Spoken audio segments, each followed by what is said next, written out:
Assalamualaikum warahmatullahi wabarakatuh. Saya Jamaluddin Rahman dari kelas C jurusan Kesehatan Masyarakat. Ingin membawa resensi novel Semua Ikan di Langit.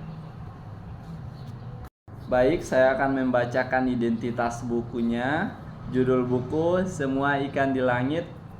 Penulis buku Jigi, penerbit PT Grasindo, tahun terbit 2017. Jigi adalah nama penulis buku Semua Ikan di Langit. Penulis yang akrab dipanggil Jigi ini ialah seorang sastrawan asli Indonesia.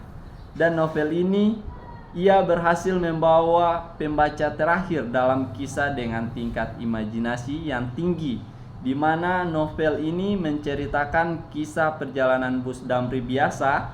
Sang bus, saya menjadi teman perjalanan beliau dan para ikan julung-julung.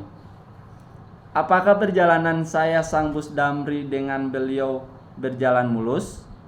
Akankah saya tunduk kepada si Jahannam atau sebaliknya, tetap berpihak di sisi beliau? Baik, kita lanjut di sinopsis.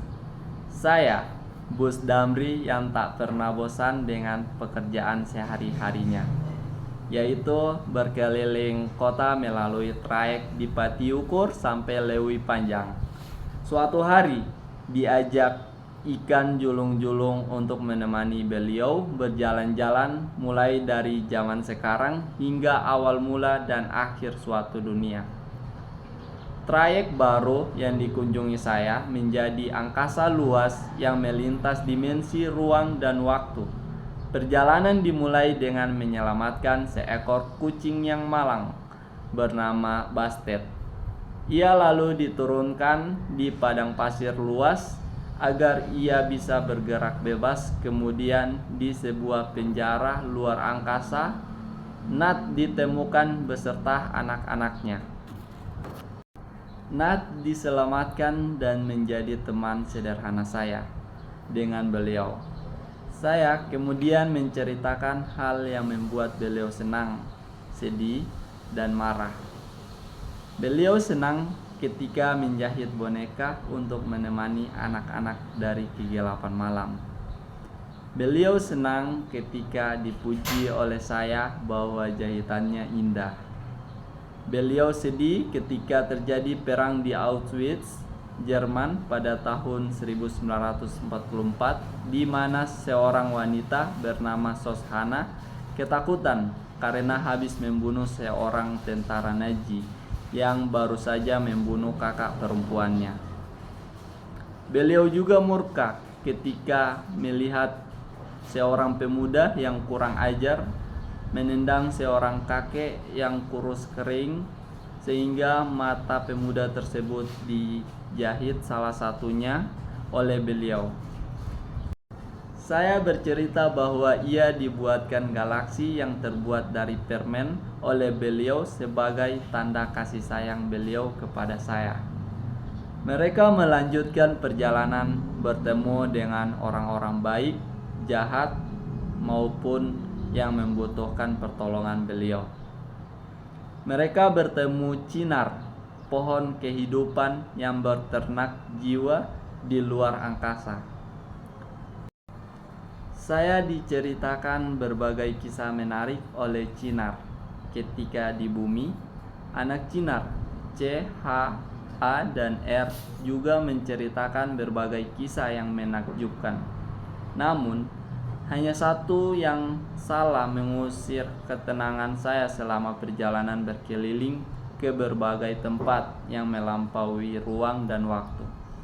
Bagaimana cara paling baik untuk mencintai beliau? Dibantu Nat sang kecoak, ikan julung-julung kepunyaan beliau, Cinar sang pohon pengisah, dan tokoh-tokoh lainnya, saya akan terus mencari tahu sampai hancur tubuhnya, lebur raganya. Baik, kita masuk di evaluasi. Yang pertama, kelebihan dari novel ini yaitu keunggulan karya. Ini bisa dilihat dari besarnya imajinasi dalam membuat novel yang terasa melampaui batas imajinasi karya fiksi. Karya ini bebas dari keracunan konten sehingga nyaman dibaca.